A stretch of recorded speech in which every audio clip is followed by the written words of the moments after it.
Bonjour tout le monde, on se retrouve pour une vidéo prévisionnelle pour le mois de mai.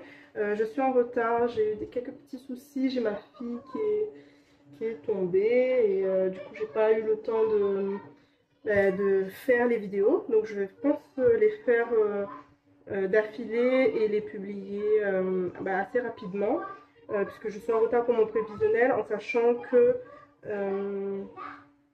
ce mois-ci je suis au Pôle emploi. Du coup j'aurai une partie, ce sera fractionné, j'aurai une partie de la CAF, une partie du Pôle emploi et mon solde, ce sera un peu j'ai tout mis en global dans le budget maintenant, mais j'aurai plusieurs montants. Donc je ne vais pas tout retirer d'un coup. Je vais retirer une partie cette semaine, que j'ai déjà retirée. Et une partie, je referai une autre partie soit la semaine prochaine, soit la semaine suivante. Donc en fonction de quand l'argent va tomber sur mon compte. Donc voilà, bon bah c'est parti. Donc ce mois-ci, j'aurai, je mets FT pour France Travail, parce que maintenant c'est France Travail. Du coup, normalement, j'ai prévu 1500. En termes de CAF, et ça je sais que c'est le 5 ou le 6, je mets même le 6. On sera peut-être à 500 €. Et mon solde, c'est un peu plus de 100 €. Mais je mets 100 € parce que j'ai dû acheter quelques trucs à la pharmacie et en fonction de la CAF. Je sais que j'aurai forcément ces montants, plus ou moins. Mais je prévois la baisse pour être sûre que mon budget soit ok en fait. Que je ne sois pas à découvert ou que je ne retire pas plus que je devrais. Et que voilà, je préfère voir à la baisse. Et tant mieux si c'est à la hausse, je mettrai en épargne. Et si je vois plutôt que je sois à découvert.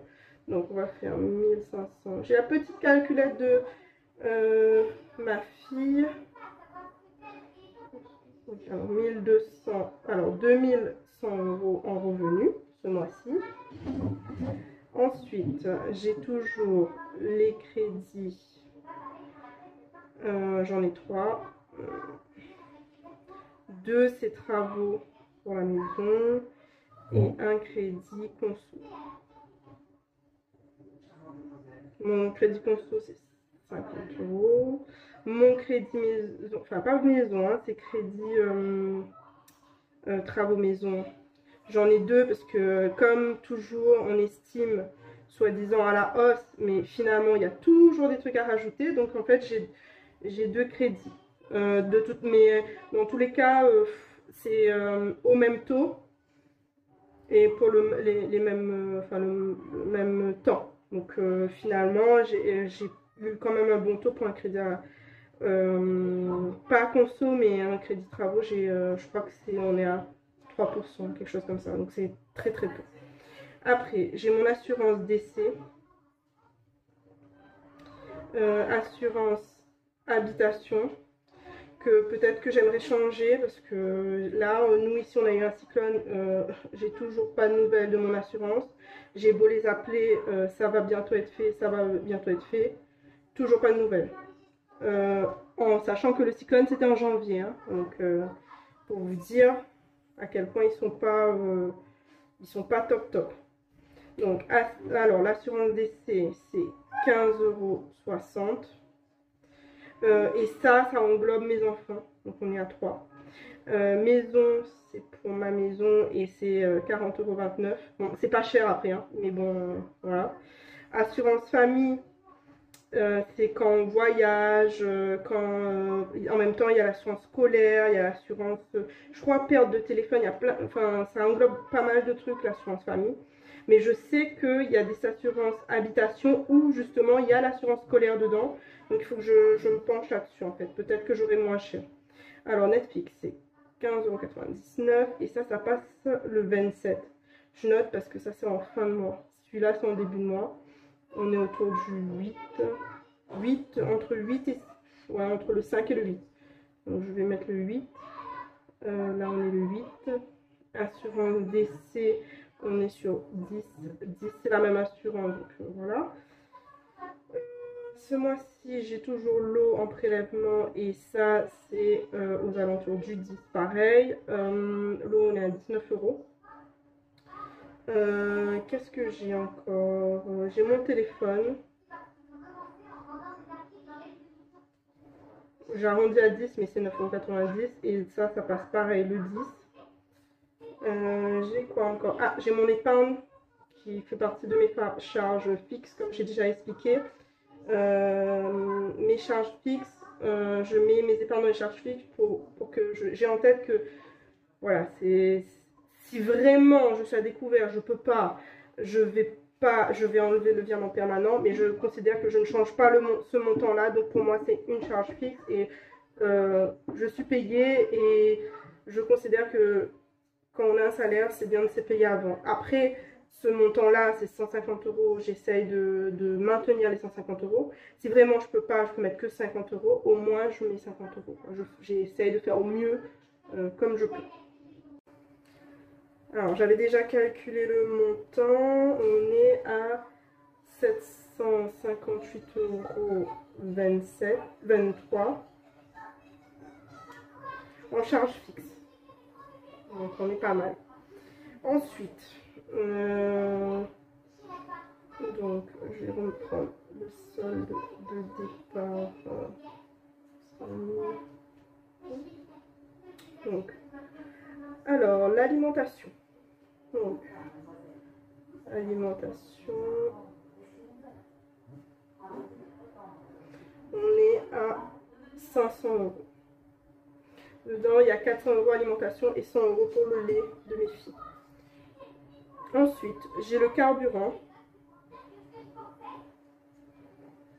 Je mets 100 € puisque je travaille en centre-ville avec beaucoup d'embouteillages. Même si je suis dans le chef-lieu. Pardon. Il me faut facilement, je peux faire facilement 1 heure le matin, 1 heure l'après-midi. Alors que sans embouteillage, je m'excuse pour le bruit, je vais décaler la chaise.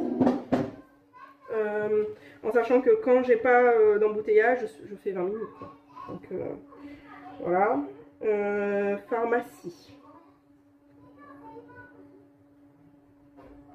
Je vais mettre 60 €. Vacances. Alors, les vacances, on est à 100 €. Et ça, c'est en virtuel. C'est sur mon compte, ce sera sur mon compte Lydia. Garderie. On est à 150 € ce mois-ci. Épargne événement.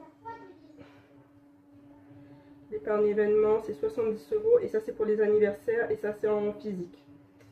On a divers comme catégorie. Ensuite, on a maison, entretien et hygiène. Hygiène et entretien. Et la crèche, qui ce mois-ci, pardon, flambe. La crèche, on est à 125 €.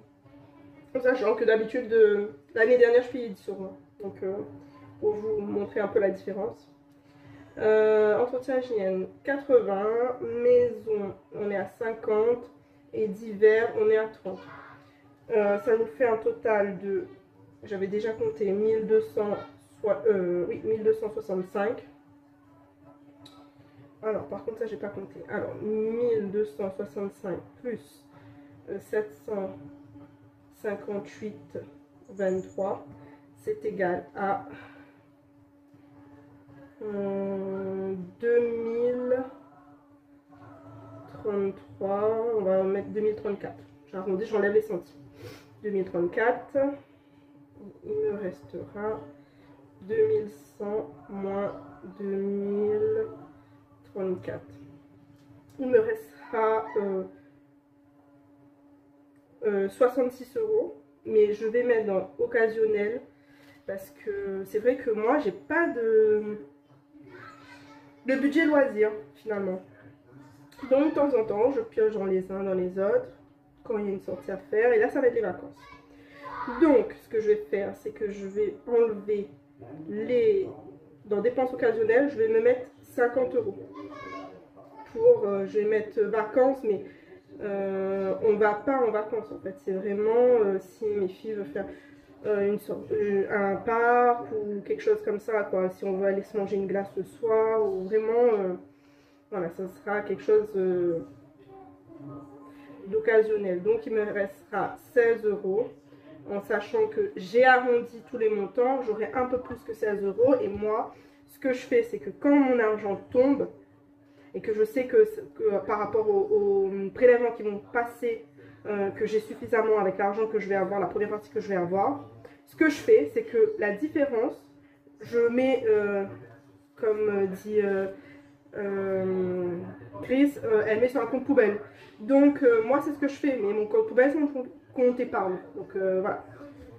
C'est ce que je fais et ça me permet, si j'ai un petit découvert ou s'il y a un pépin ou quoi que ce soit, c'était un peu quelque chose un peu en plus de mon épargne habituelle. Donc ça me permet de jouer un petit peu là-dessus. Bon, pas si j'ai un découvert de 1000 € ou de 800 € ou de 200 € bien entendu, hein, là il va me rester peut-être 50 € ou 60 €, mais c'est déjà ça. Donc voilà, bon, pour mon budget prévisionnel de mai, c'est fait pour moi. Si vous avez des questions, n'hésitez pas à les mettre en commentaire. Je vous fais des bisous et n'hésitez pas à vous abonner, à mettre des cœurs. Et si vous avez des questions, n'hésitez pas. Ciao!